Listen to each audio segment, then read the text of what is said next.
When a buyer and seller go under contract, typically they'll be reached out to by a title company. And sometimes that's a question that I get from my clients is, hey, is this person that's asking me for my information legit? So we kind of wanted to go into a little bit of what the title company's role is in the process of buying and selling.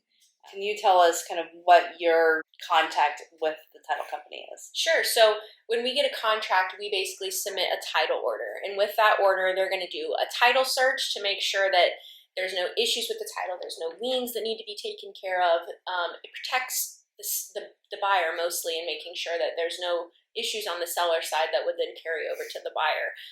They're also going to be the ones that help us balance all of the numbers for the buyers and sellers. So they're going to be the ones at the closing table that kind of facilitate the documents that need to be signed, making sure that the buyer gets signed up for the right tax exemptions. They basically do all the legal work. Okay.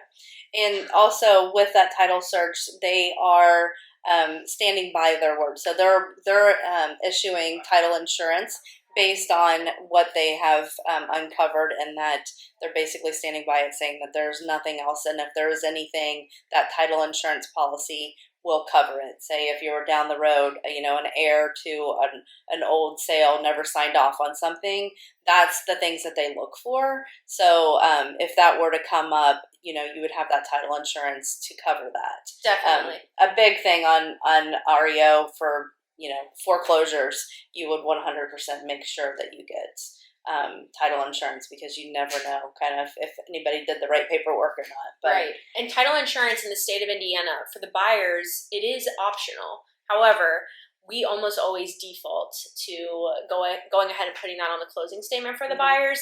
If they feel really strongly that they don't want it, we can always remove it. But it is such a good use of money to buy that insurance. You buy it one time and it protects you forever. So highly recommend not skipping title insurance. Yeah, and I've actually had people have to use it. So it definitely is something that you want to look into, because, and it just depends on what title company that's being used. Some will go back a certain amount of years, some will go back further, so it just really depends, and the buyer and seller is not going to know what their search criteria is. So just to protect yourself, it's something that you definitely want to look into. But yeah, the title company has a pivotal role in the whole closing process. So they reach out to you. It's definitely for a reason. If you do have questions, always reach out to your lender or to your agent to make sure they're legit. That's fine. That's what our job, to answer those questions. But yeah, if you have any questions whatsoever, just definitely reach out.